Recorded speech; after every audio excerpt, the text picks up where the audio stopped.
I'm Hydropowers. And I'm FEMA, and this is AHS Mid-Morning News. The lead story for today is Dr. Henry Darcy talking about hydrostatic pressure.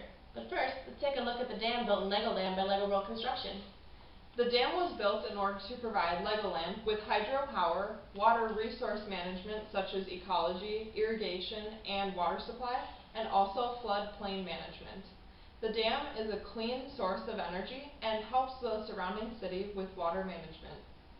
Usually a dam is 90% efficient. Let's take a look at the United States' second tallest dam, the Hoover Dam, in Black Canyon, spanning the width of the Colorado River between Arizona and Nevada.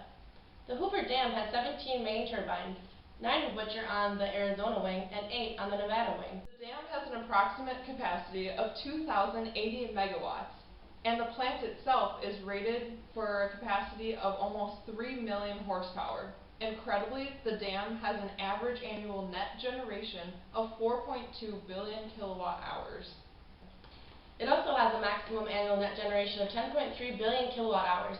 Generators in a dam produce electricity when water flows through large pipes to turn the turbines. The turbines then rotate a series of copper coils, and the generators produce electricity.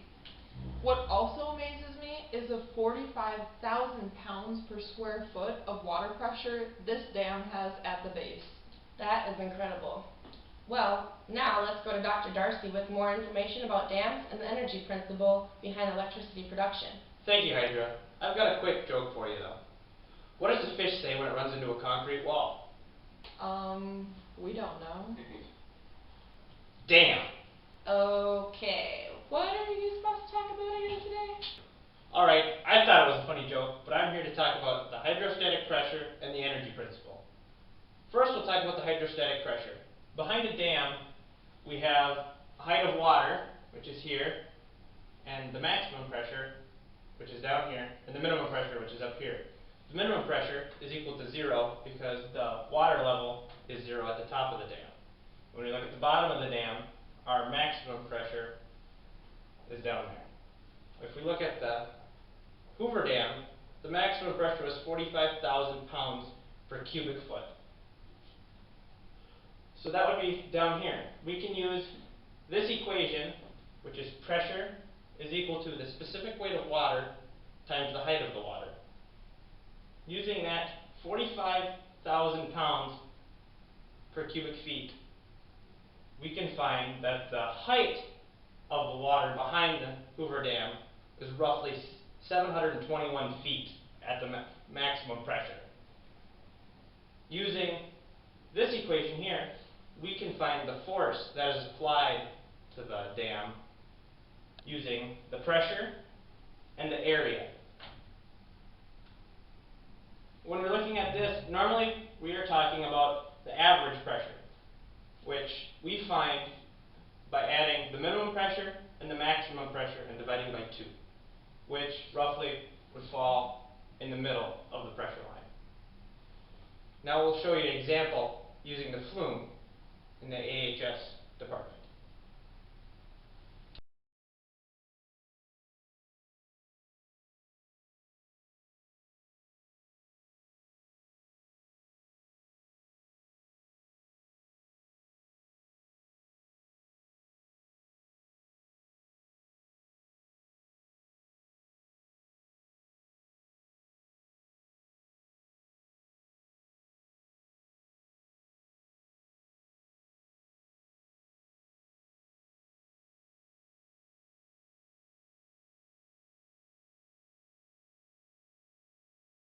Energy principle now. Using our energy principle, we can find the friction loss, which is the energy absorbed by our turbines in our dam. To find this friction loss, we look at the elevation and velocity before the dam, and the elevation and velocity of the water after the dam. The velocity before the dam will be equal to 0 because of the little to no movement of water, while the velocity after the dam will be much higher. We can then assume the pressures on either side of the equation are equal to 0 because both sides of the dam are going to be equal in pressure. We can then solve for the energy 1 and energy 2. And then E1 minus E2 will equal our energy loss, using our gravity plugged in the equation. Now let's go take a look at our flume again to show an example.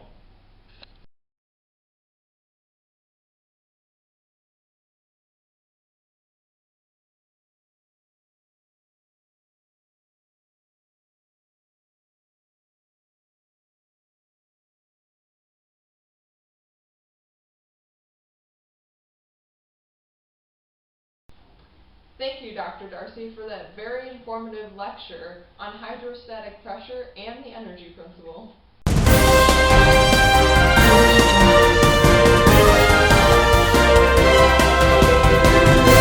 This just in, breaking news, there seems to be so much rain coming down in Legoland that the last couple of hours that the Lego Dam has flooded.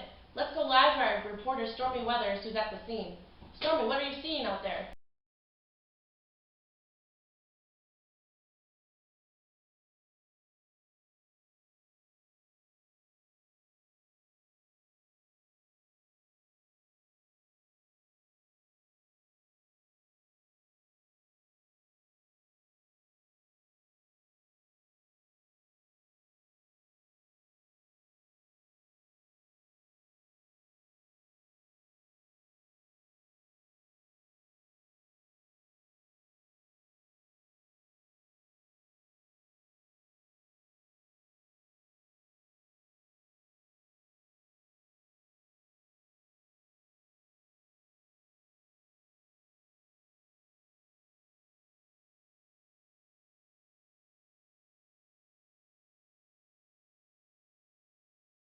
Pretty rough out here right now. It's been raining cats and dogs for hours, and much is flooded in Legoland. Floodwaters were this high and ripped homes right from the foundation. I have with me a citizen of the town, Mr. John Johnson. What was happening when you woke up this morning? Your basement was flooded?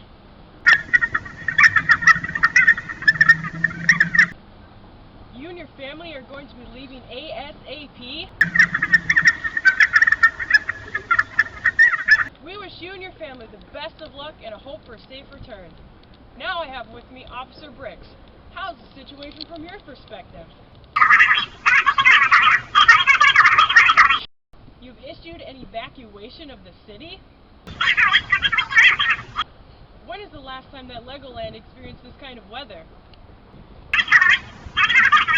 We're experiencing the worst flood event in 100 years because of a slow-moving storm? AHS News wish you and your town the best of luck, a safe journey, and a safe return home. Record rainfall, swamped houses, hundreds forced to evacuate, and dozens rescued from raging waters. Rescue crews are out looking for survivors before the next storm hits. I'm Stormy Weathers, back to you in the studio. That certainly is awful for the Legoland people. I hope they're okay. Sure is, FEMA. Hopefully everyone is able to get to high ground and avoid the flood. Alright, up next after the break is a career sports day for Robert Manning.